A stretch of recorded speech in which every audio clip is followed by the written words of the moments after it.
नमस्कार दोस्तों, आइए आपका स्वागत है आपके अपने चैनल द एक्सीलेंस क्लासेस में।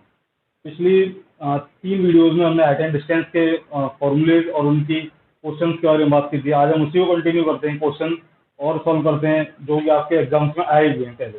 चलिए, question, a bird is sitting on the top of a tree. A bird is sitting on the top of tree which is 80 meter high, which is 80 meter high, which is 80 meter high.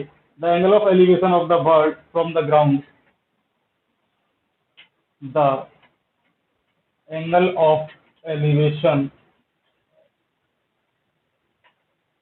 the angle of elevation of the bird from the ground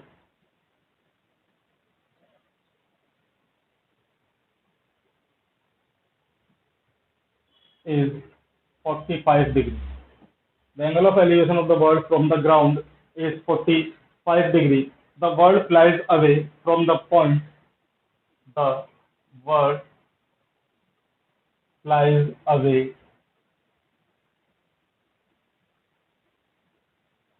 from the point. The bird flies away from the point of observer horizontally. Point of observer horizontally.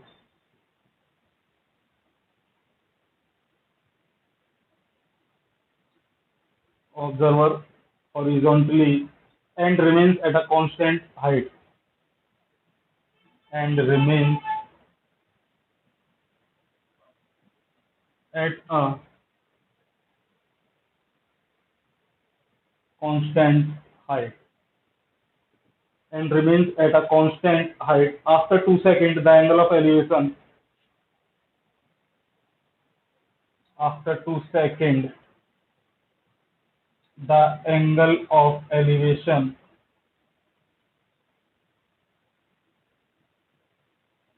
is 30 degrees. The angle of elevation is 30 degrees from the point of observer. From the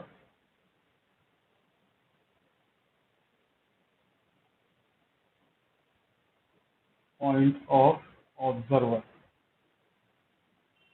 From the point of observer, find speed. Find speed. इस question में क्या दिया हुआ है, एक bird है जो कि एक ट्री पर बैठा हुआ है, जो कि उस ट्री की हाइट है 80 मीटर की। एक ऑब्जर्वर ग्राउंड से उसको देख रहा है, तो उसका एंगल बन रहा है 45 डिग्री का। जब बर्ड कुछ दूर उड़ जाती है, जब बर्ड उड़ जाती है 2 सेकंड के बाद, मतलब टाइम दिया है बर्ड का, बर्ड कितने सेकंड उड़ी, 2 सेकंड। 2 सेकंड जब बर्ड उड़ती है तो एंगल ऑफ एलिवेशन चेंज हो जाता है उसका 30 डिग्री का। ये हो गया हमारा ट्री जिसकी हाइट है 80 मीटर। यहाँ से कोई ऑब्जर्वर इसे देख रहा है,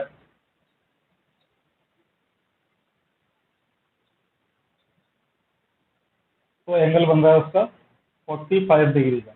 जब 2 सेकंड बाद सेम हाइट पर ये बर्ड पहुंच गई, जैसे यहाँ सेम हाइट है ये 80 मीटर की, तो एंगल ऑफ एलिवेशन बन रहा है इसका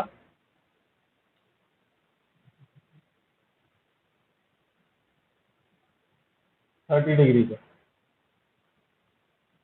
हमें इस बर्ड की स्पीड निकाली, यहाँ से यहाँ तक पहुंचने में कितना टाइम लगा उसे, 2 सेकंड का। तो स्पीड का सिंपल सा फॉर्मूला है डिस्टेंस अपॉन टाइम। टाइम हमारे पास है, हमें डिस्टेंस चाहिए, इसमें यहाँ से यहाँ तक कितना डिस्टेंस कवर किया। एंगल 45 था पहले, हाइट 80 थी। हम जानते हैं कि 45 जब एंगल होता है तो जितनी ये होती है परपेंडिकुलर, उतना ही हमारा बेस होता है। 80 मीटर ये हो गया यहाँ से यहाँ तक का। और हमने जो ट्रिक बताई थी उसमें 30 डिग्री के लिए जो बताया था, तो ये क्या होती है, √3 होती है, ये 1 होता है और ये रेशियो में 2 होता है। अगर ये 80 है तो ये टोटल कितनी हो गई, 80√3। अब हमें टोटल डिस्टेंस में से ये डिस्टेंस माइनस करना, तभी हमें ये डिस्टेंस मिलेगा। तो डिस्टेंस की जगह हम क्या रखेंगे, 80√3 माइनस 80, और टाइम है हमारा 2 सेकेंड का। 80 कॉमन आ गया, √3 माइनस 1/2, यानी कि 2 से 2 कट गया और 2 से 80 कटा 40 time, 40 into 1.732 minus 1, 40 into 0.732,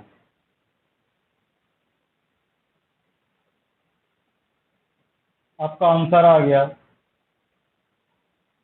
29.28 metre पर सेकेंड। हमने क्या किया, हमें एक बर्ड की हाइट दी हुई थी, 80 मीटर पर बर्ड उड़ रही थी, ऑब्जर्वर ग्राउंड से ऑब्जर्व कर रहा है तो एंगल बन रहा है 45 डिग्री का। जब बर्ड 2 सेकंड तक उड़ती रहती है सेम हाइट पर तो एंगल बनता है 30 डिग्री का। हमें उसकी स्पीड निकालनी है, वो किस स्पीड से उड़ रही है। तो जब एंगल 45 डिग्री है तो हमारा जितना परपेंडिकुलर होगा उतना ही बेस होता है, तो ये 80 हो गया। और जब एंगल 30 डिग्री है तो हमने बताया था रेशियो तीनों साइड का, ये 1 होता है, ये √3 होता है, ये 2 होता है हाइपोटेन्यूज। तो 80 ये है तो ये टोटल होगी 80√3। टोटल डिस्टेंस में से हमने ये वाला डिस्टेंस माइनस कर दिया, हमारे पास आ गया 80√3 माइनस 80, और स्पीड निकालने के लिए टाइम से डिवाइड कर दिया 2 से। 2 से 80 कट गया 40 टाइम, 1.732 माइनस 1.732, इसका इंटू कर लिया 40 से, तो ये आपका आंसर आ गया 29.28 मीटर पर सेकेंड। नोट कर लीजिए। अब हम सेकंड क्वेश्चन देखते हैं अपना।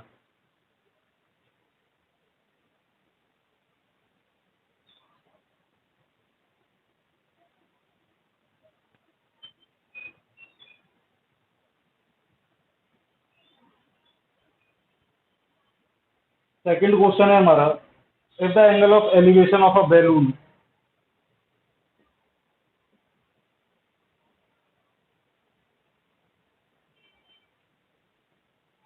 if the angle of elevation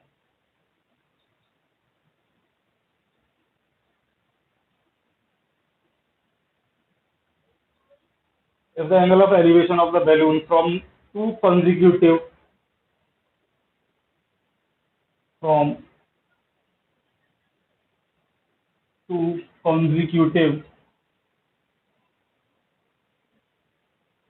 milestones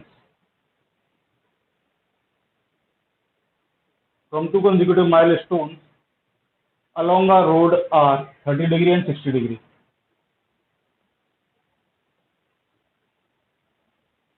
Along a road are 30 degree and 60 degree.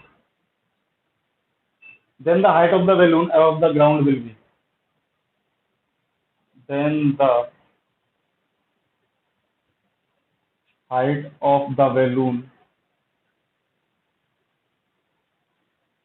above the ground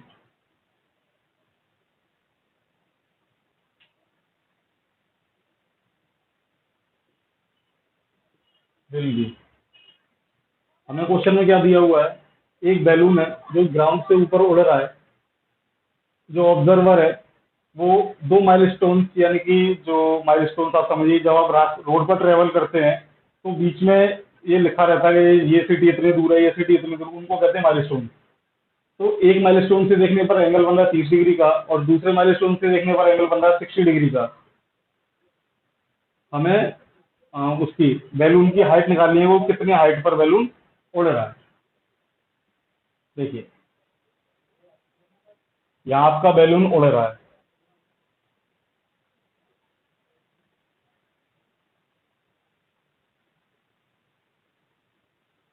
observer यहाँ और यहाँ है, इसकी हाइट मान ली हमने h।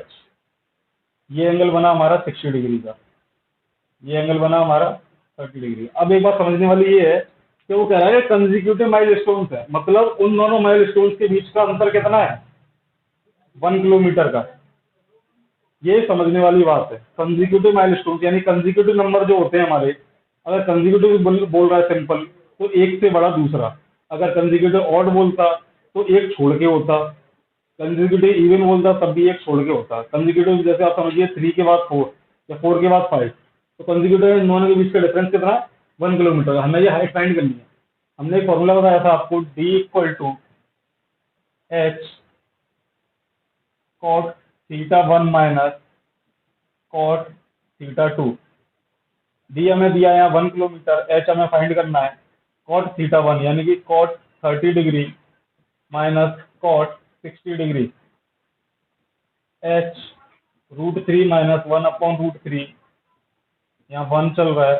एच ये हो गया हमारा 3 माइनस 1/√3, क्रॉस मल्टीप्लाई हो जाएगा तो एच आ जाएगी हमारी यहाँ से √3/2 किलोमीटर।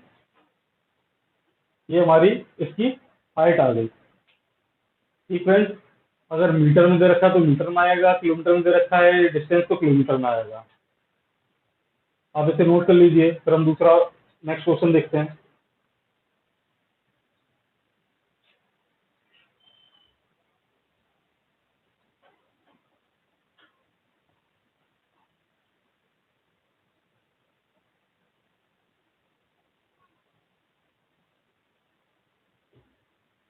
हमारा नेक्स्ट क्वेश्चन है, a vertical stick 12 metre long,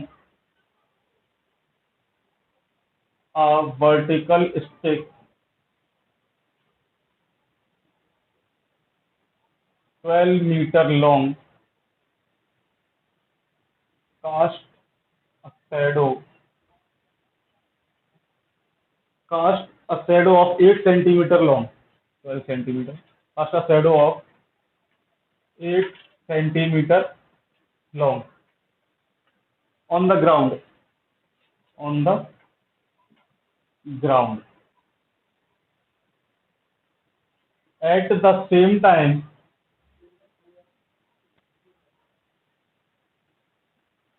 at the same time a tower cast a shadow,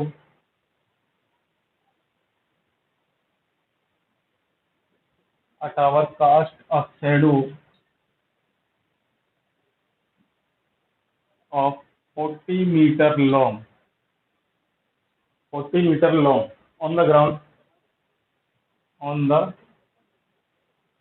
ground. Find the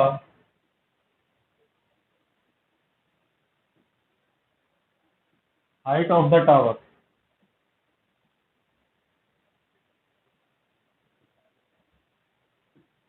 option है आपके 72 metre,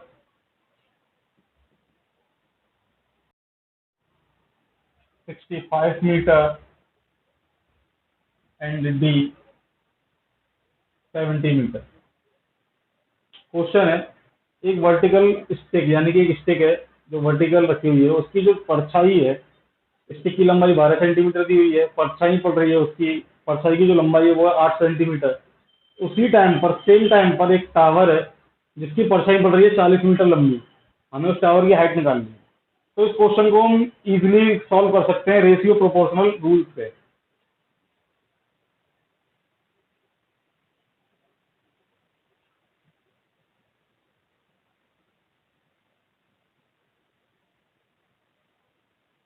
bye ratio proportional rule. देखिए, स्टिक की लंबाई 12 सेंटीमीटर, स्टिक, इसकी शैडो पड़ रही है 8 सेंटीमीटर। टावर मान लिया हमने एक्स मीटर का, एक्स मीटर टावर, इसकी परछाई पड़ रही है 40 मीटर। हम क्या कर देंगे, क्रॉस मल्टीप्लाई, यानी कि एक्स यहाँ पे हमारा सिंपली निकल के आ जाएगा 12 इंटू 40/8। 8 से कट गया 5 टाइम, 12 5 60 मीटर। टावर की हाइट आ गई हमारे पास 60 मीटर। समझिए आप इसे, एक वर्टिकल स्टिक थी जिसकी लंबाई दे रखी है हमें 12 सेंटीमीटर, उसकी परछाई पड़ रही है 8 सेंटीमीटर लंबी। सेम टाइम पर एक टावर है जिसकी परछाई पड़ रही है 40 मीटर लंबी, हमें उस टावर की हाइट फाइंड करनी है। तो सबसे इजी मेथड है सॉल्व, इसको क्वेश्चन को सॉल्व करने का, रेशियो प्रोपोर्शनल रूल। इसमें क्या है, 12 सेंटीमीटर स्टिक है जिसकी परछाई पड़ रही है 8 सेंटीमीटर, एक्स मीटर का टावर हुआ जिसकी सेंटीमीटर पड़ रही है, उसकी परछाई पड़ रही है 40 मीटर। हमने क्रॉस मल्टीप्लाई कर दिया तो एक्स की वैल्यू आ गई हमारी 12 इंटू 40/8। 8 से कटेगा 5 टाइम, 12 5 60। नोट कर लीजिए, हम नेक्स्ट क्वेश्चन देखते हैं अपना।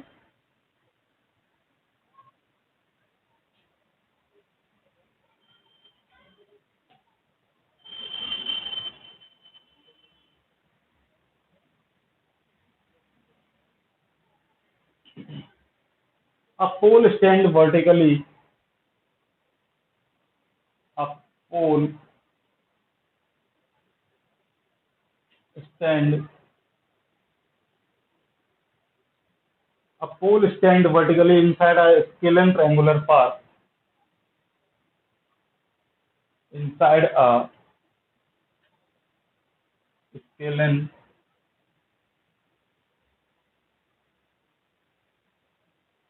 triangular park. Inside a scalene triangular park ABC, if the angle of elevation, if the angle of elevation,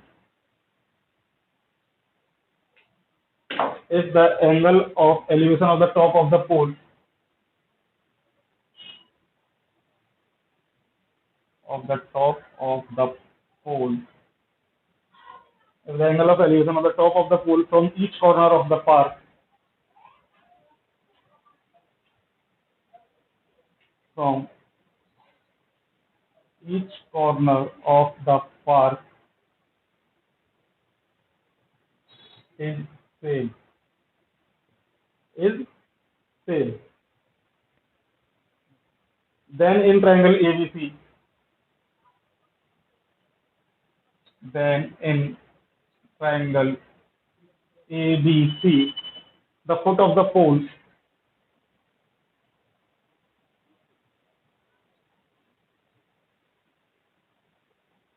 the foot of the pole is at the, is at the option centroid,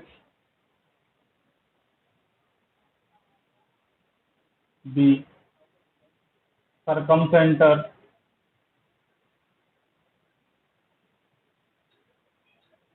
D centroid, D orthocenter.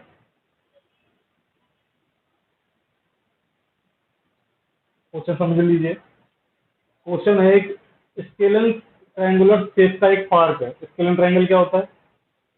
इसकी तीनों side अलग अलग होती है। Scalene triangular shape का एक park है ABC, जिसके अंदर एक पोल है, और अगर हम उस पोल के टॉप को देखते हैं तीनों कॉर्नर से, तो वो डिस्टेंस सेम है। ईच कॉर्नर से उसकी जो डिस्टेंस है वो सेम है। हमें उस पोल का बेस बताना है किस जगह पर होगा।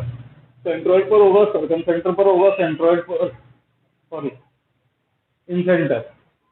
एक ऑप्शन आपका इन सेंटर, सेंट्रॉइड, सर्कम सेंटर, इन सेंटर या ऑर्थो सेंटर। चलिए सॉल्व करते हैं।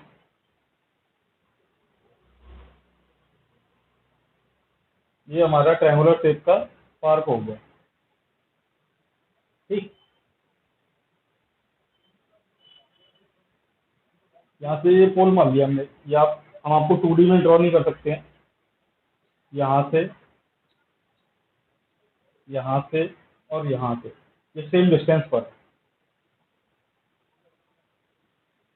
ये पॉइंट हो गया ओ। पोल को मान लीजिए P। अब ये कह रहा था हमसे कि A P equal to B P equal to C P है, सेम डिस्टेंस पर है।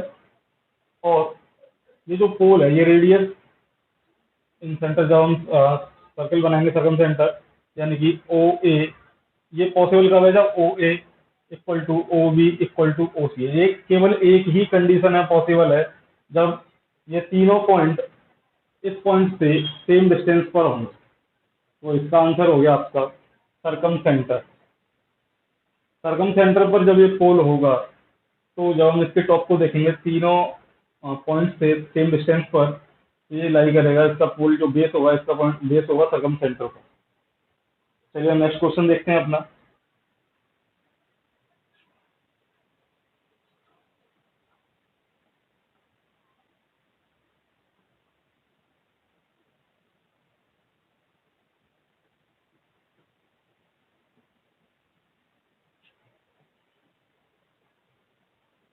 हमारा नेक्स्ट क्वेश्चन है,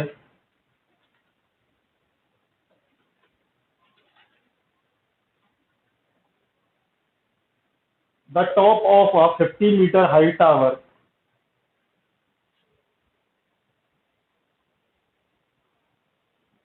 the top of a the top of a 15-meter high the top of a 15-meter high tower, an angle of elevation an angle of elevation is 60 degree with the bottom of an electric pole with the bottom of an electric pole and the angle of elevation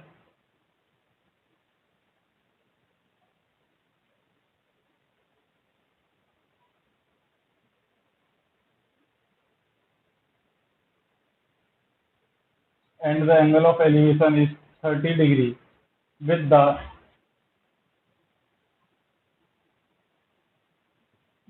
top of an electric pole. Find the height of the pole.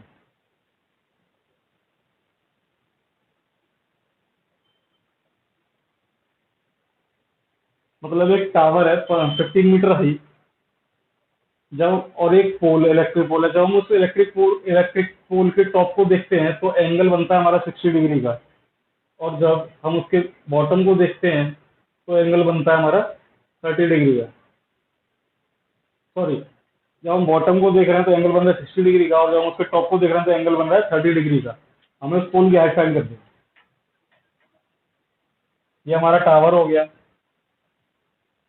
जिसकी height दी हुई है 15 metre. ये हमने एक पोल मान लिया जब हम पोल के टॉप को देख रहे हैं और जब हम पोल के बॉटम को देख रहे हैं। ये एंगल बन रहा है हमारा 60 डिग्री का, ये एंगल बन रहा है हमारा 30 डिग्री का। जब हमने सबसे फर्स्ट वीडियो में हमने 2 ट्रिक बताई थी, सॉरी सेकंड वीडियो में, कि जब यहाँ 30 डिग्री हो या 60 डिग्री हो तो कैसे सॉल्व करेंगे। जब यहाँ 60 डिग्री होता है तो ये हाइट और ये वाली तीनों का रेशियो बताया था हमने। इस वाली हाइट का होता था √3, इसका 1 और इसका 2। तो √3 का कितने टाइम्स मल्टीपल है? ये 5√3 टाइम्स। ये कितने टाइम्स √3 का मल्टीपल हुआ? 5√3, यानी कि ये आ गई हमारे पास 5√3। जब ये हमारे पास 5√3 है तो ये भी हमारे पास 5√3 हुई।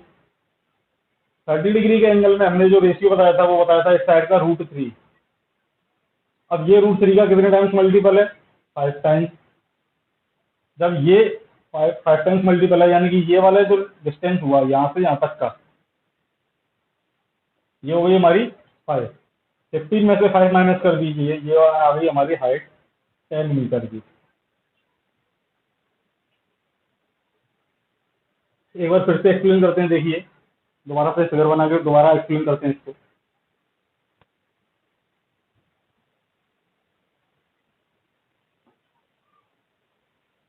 हमारा एक टावर था, एक हमारा पोल है।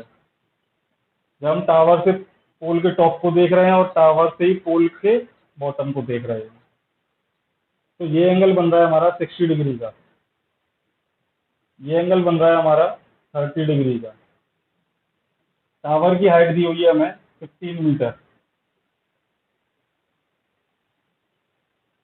जब हमने सेकंड वीडियो हमने ट्रिक्स जो बताई थी उसमें जब 60 डिग्री का एंगल होता है तो ये √3 होता है, ये 1 होता है, ये 2 होती है, यानी कि ये √3 का कितने टाइम्स मल्टीपल हुआ? 5√3 टाइम्स, यानी कि ये आ गई हमारे पास 5√3।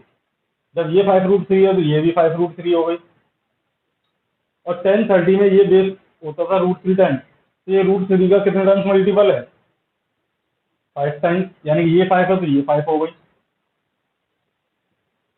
ये 5 हो गई। टोटल 15 है, पोल की हाइट हमें निकालनी है तो टोटल हाइट में से इतनी हाइट माइनस कर देंगे तो ये आ जाएगी हमारे पास 10 मीटर। ये आपका आंसर, नोट कर लीजिए। हम अपना नेक्स्ट क्वेश्चन देखते हैं।